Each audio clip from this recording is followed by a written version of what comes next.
process because they understand the process. They understand it better than most Americans. And that's why they know about catch and release, and they know they're just going to be released into the interior of this country. Good morning. Good morning. Good morning.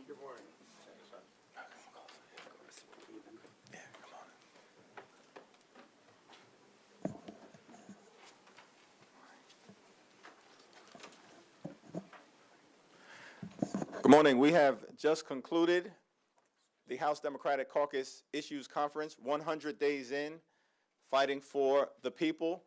We are unified, we are driven, we are committed to execute like a laser beam our For the People agenda on behalf of everyday Americans. House Democrats, wake up each and every day to fight for working families, middle-class folks, and senior citizens. House Democrats, wake up each and every day to fight for the poor, the sick, and the afflicted. House Democrats, wake up each and every day to fight for the least, the lost, and the left behind. House Democrats, wake up each and every day to fight for veterans, for people in urban America, suburban America, and rural America. House Democrats are committed to fight for the people.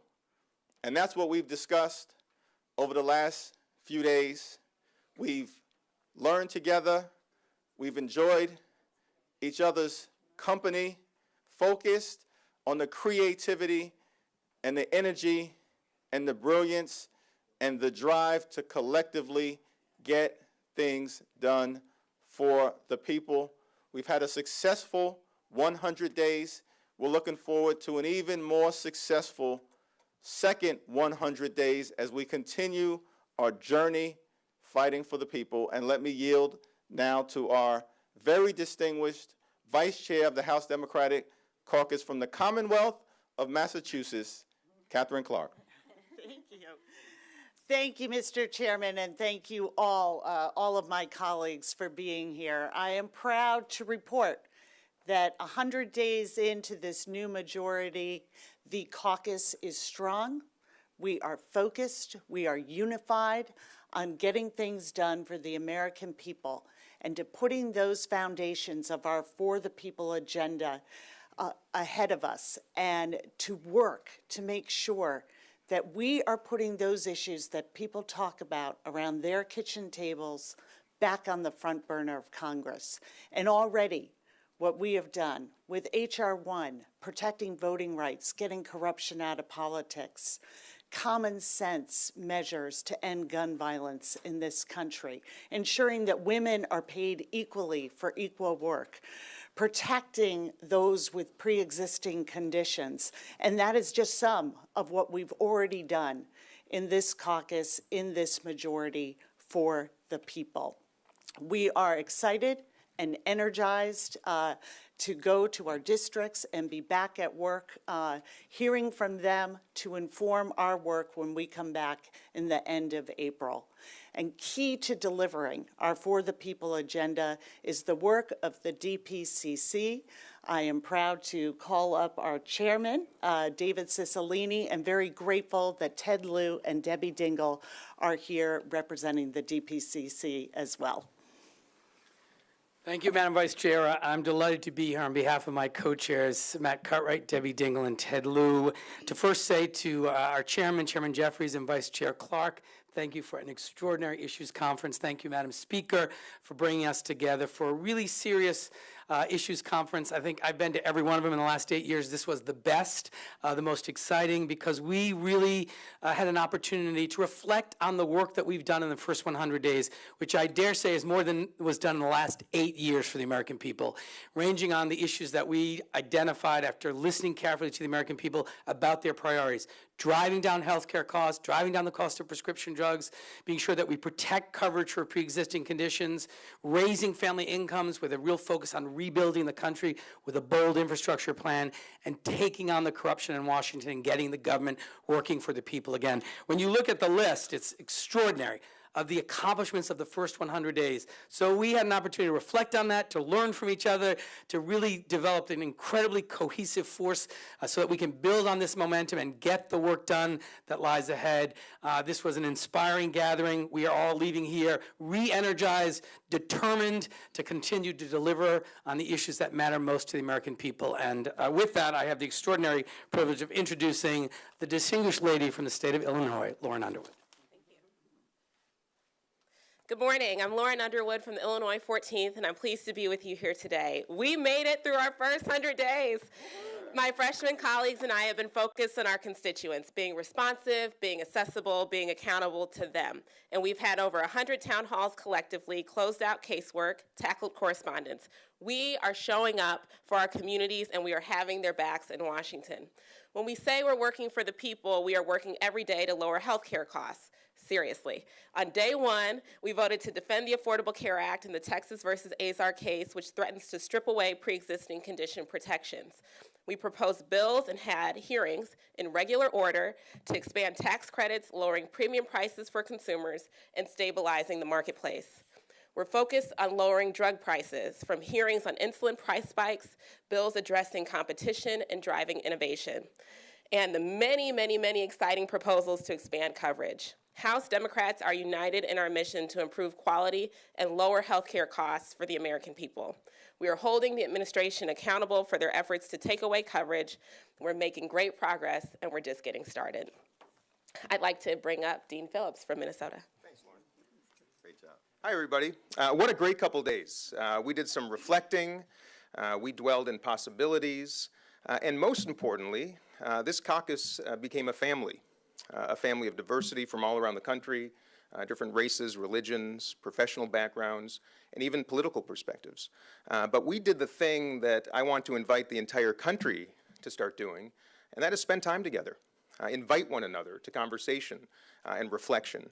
We got to start talking more and tweeting a little bit less. And that's what we did. It was just 2 days, but it was a darn good beginning. We are family indeed, and we are just getting started. And with that, I'm honored to turn it over to my colleague from Texas, Sylvia Garcia. Thank you, Congressman, and good morning. Well, you've heard all the great deeds, 100 days, a lot of accomplishments. But I want you to think of the people behind these accomplishments, not those of us who were here to get it done, but how it impacts all the people that are represented in every one of these bills.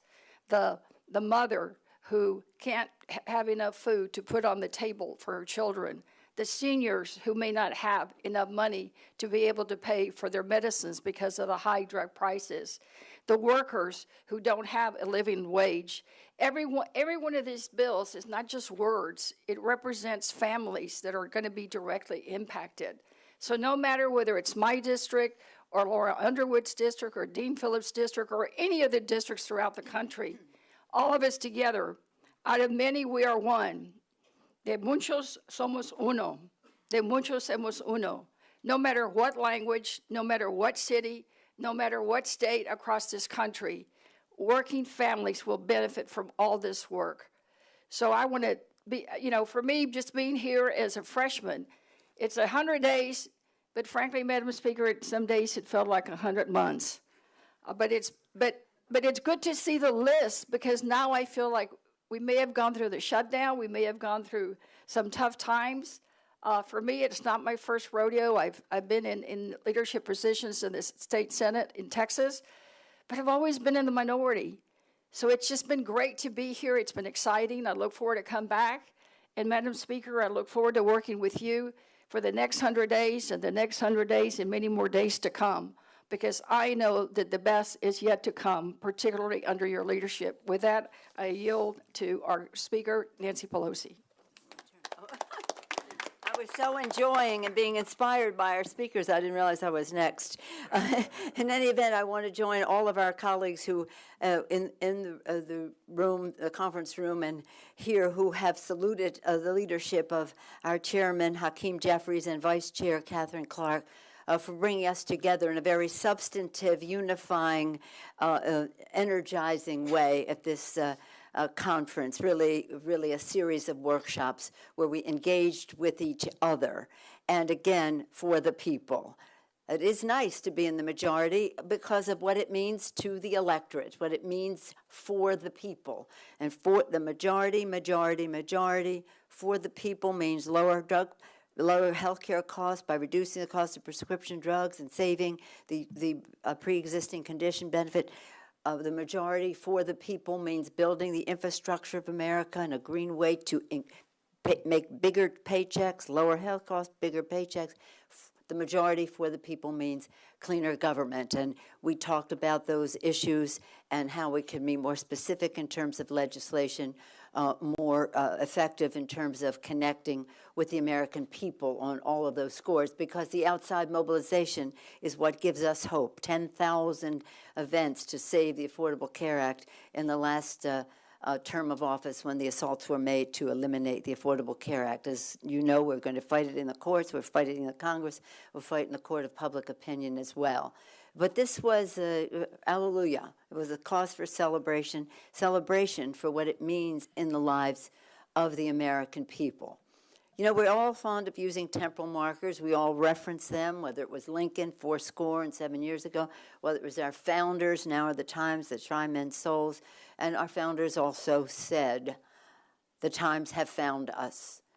And the times have found us now. Not to put ourselves in the category of the greatness of our founders or Lincoln with his temporal markers, but the times have found us because of the urgency of the challenge that we have. Our meeting was closed by a comment from our distinguished inspiration, a person that is an honor for each of us to call colleague, some of us to call friend, John Lewis. We must save our values and save our democracy, was how he closed our session. We see that as our responsibility. So again, I thank our distinguished chair and vice chair. We had a great conference. I also want to acknowledge who hasn't spoken, Tom Milanowski, one of our freshman members from New Jersey. Ted Lieu was acknowledged already as DPPC. Sheila Jackson-Lee from Texas.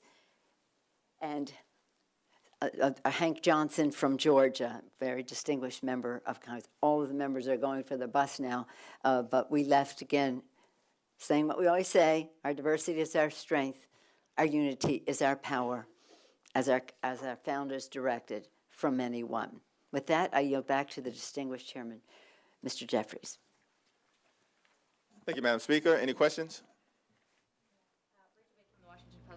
My question's for Pelosi, Speaker Pelosi. We just ran a story saying that the White House put pressure on ICE to try to release undocumented migrants into Democratic districts, including yours, as sort of political retribution during the shutdown standoff. Would you comment on that? I don't know anything about it, but again, it's just another notion that is unworthy of the presidency of the United States and disrespectful of the challenges that we face as a country, as a people, to address who we are, a nation of immigrants. This one's also for Speaker Pelosi. I was wondering, what do you Any think? of my colleagues you can join in as well. I was just wondering what you thought about Mitch McConnell. He's been saying he wants to make 2020 a referendum on socialism. Oh, come on. What else? Why don't they make it a referendum on a positive suggestion they may have for the good of the American people? In our Congress, H.R. 1 for us was to reduce the role of big, dark, special interest money in politics for them. H.R. 1 was to give 83% of the benefits of a tax bill to the top 1%. That's the only bill that they have passed and signed of any accomplishment in the last Congress. You think they might talk about something positive for the people, but let's make it a referendum for the people in terms of lowering health care costs, bigger paychecks, cleaner government. Any colleagues want to weigh in there? Tom Malinowski of New Jersey? Sure. I'll just say, if as somebody who came to America after my family escaped a socialist dictatorship, if they want to come after me on that, if a president who is in love with a communist dictator, Kim Jong-un, wants to come after me on that, bring it on. We'll run on health care and infrastructure, and we'll win. My question is also for Speaker Pelosi. Congresswoman Omar has continued to defend her comment about 9/11. Can you just weigh in on her initial comment and also her defense of it? I haven't had the opportunity to speak with her to see the nature of her comment, and as is my custom with my colleagues, I call them in before I call them out, so I'll look forward to hearing from her. She was in transit. We tried to reach her. She was in transit, so I'll have some comment after I do speak to her. Anybody else on that subject? Back to immigration real quick. The president does continue to talk about the situation at the border. Can you just outline what is the Democratic response at this point to the situation? It's not a question of response. We've been very clear. The president had a shutdown of government because he wanted billions and billions of dollars for his wall. We sent him a bill. He didn't want to sign it. He shut down government. Weeks went by in a bipartisan way. House and Senate, Democrats and Republicans on the Appropriations Committee wrote legislation that said, here, Mr. President, is what we're giving you for the border. We all agree we must secure our border. There's money there for increased judges to adjudicate the cases more quickly. There's funding there for humanitarian assistance for the people coming in. There's money for repairs and some physical necessities that might be there, and there is funding to send to the countries of the Northern Triangle to try to alleviate the problem before it reaches our shores. That is what Democrats and Republicans in the House and in the Senate sent to the president, which he signed. Of course, they then tried to usurp the Constitution of the United States with his initiative, which 12 Republicans in the Senate voted in a bipartisan way to oppose the president on that. So again, we all know we're supposed to secure the border. We don't need any lectures or tantrums from the president on that score. But we do want to work together for comprehensive immigration reform, and I'm pleased to see, but I have reported that Leader Mitch McConnell is ready to talk about that, because we have a symptom at the border. It has created a humanitarian crisis, which we've given the president the funds to address in a way that is consistent with our values. As a mother of 5 and a grandmother of 9, I don't think it is a statement of American values to take children out of the arms of their parents, to say it might be 2 years before we reunite them. You either don't know what you're talking about, or you don't know what bonding between parent and child, whether it's father, mother, and child is. So what the president is doing is, in my view, terribly wrong. What we do need to do is sit down and have comprehensive immigration reform. I'm glad that the majority leader in the Senate, Mitch McConnell, has said, or at least it's reported that he has said, that he's willing to do that. And I do think that the president is, I think, beginning to realize that that has to happen, and he cannot let any of the people in the White House who do not understand the words of Ronald Reagan, who talked about what immigration means to America as our rejuvenation. Do you want me to read it again to you? I just refer you to Ronald Reagan's last speech as President of the United States on the value of newcomers to our country. And if once we close that door, America will fail to be continue to be preeminent in the world. So you guys talk about all these accomplishments and show us this list, but only 2 of these bills on the list that are highlighted have been enacted into law, and only 12 bills since the beginning of this Congress have been signed by the president. You've got more than 170 bills that are collecting dust in the Senate that you've sent over there. But how frustrated are you? We're not collecting dust. That's a matter of weeks. You have to remember, government was closed for the first few weeks. We had to address that challenge, and I invite my colleagues to weigh in on this. Let me just say this. The reason we are optimistic and hopeful is not that we can pass bills in the House. We intend to do that, to state our purpose, to honor our commitment to the American people, to make advances on their behalf. But I'm a big believer in public sentiment. Abraham Lincoln, another Republican president, public sentiment is everything. With it, you can accomplish almost anything. Without it, practically nothing. Public sentiment will weigh in. And the Senate will see that it is important to pay equal pay, legislation passing equal pay for equal work, that gun safety is important to the American people, that many of the pieces of legislation that we have either passed or about to pass are 80% bipartisanly and nonpartisanly supported by the American people. And they will either act upon the legislation or be accountable to the public for why they did not. So I'm very proud of this list of accomplishments, and we do intend that we are not going as slow as the slowest ship. If what you are suggesting is we sit back and say, well, the Senate, they'll never do anything no matter what the public thinks, so why should we do anything? You have mistaken us for somebody else. Please don't do that.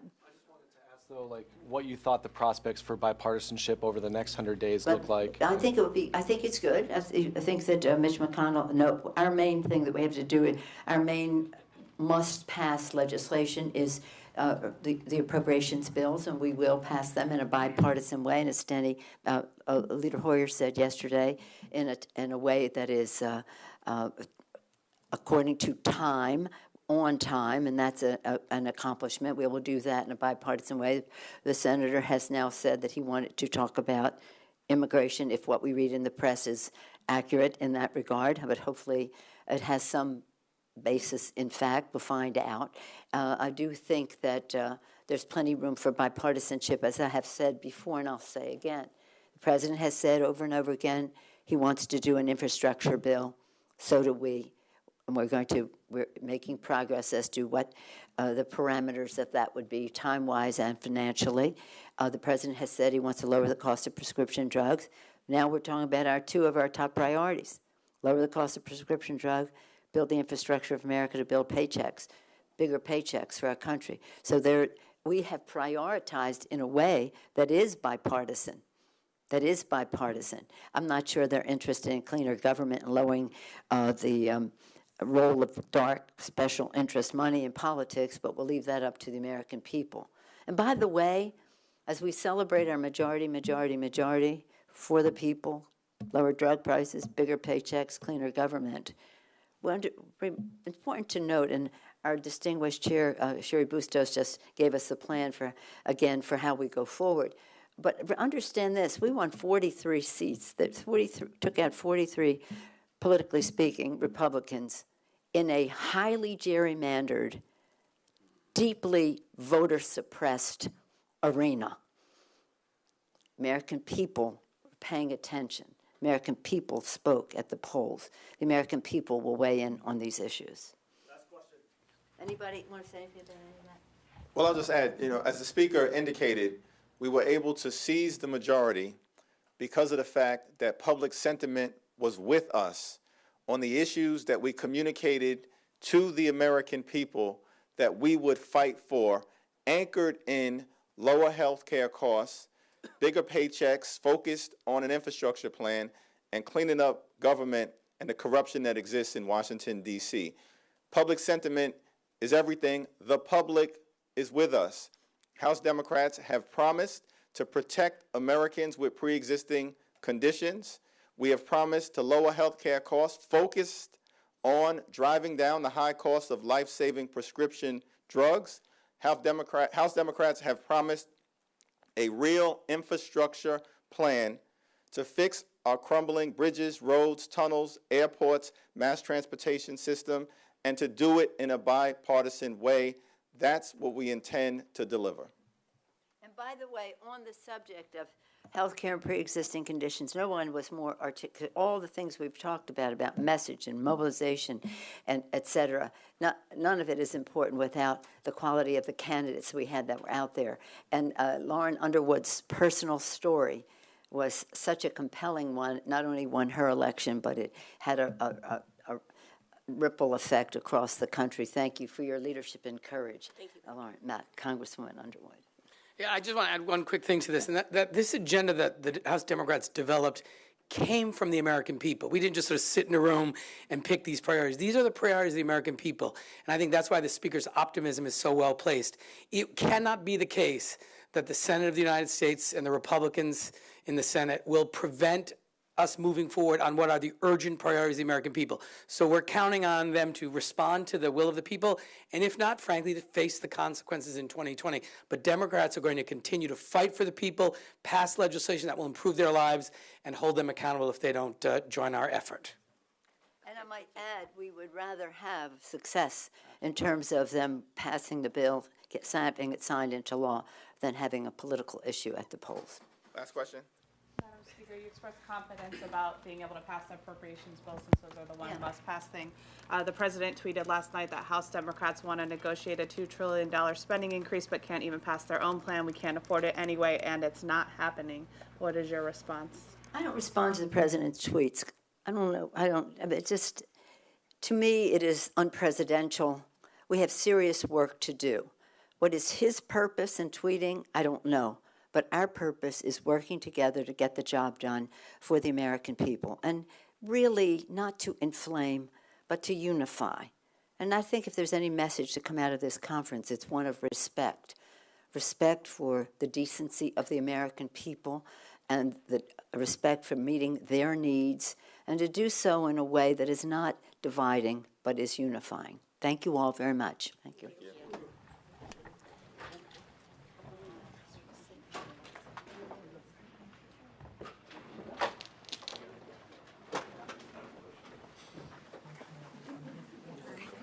Can we talk to our home?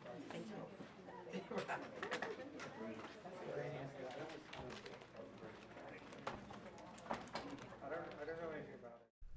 Later today on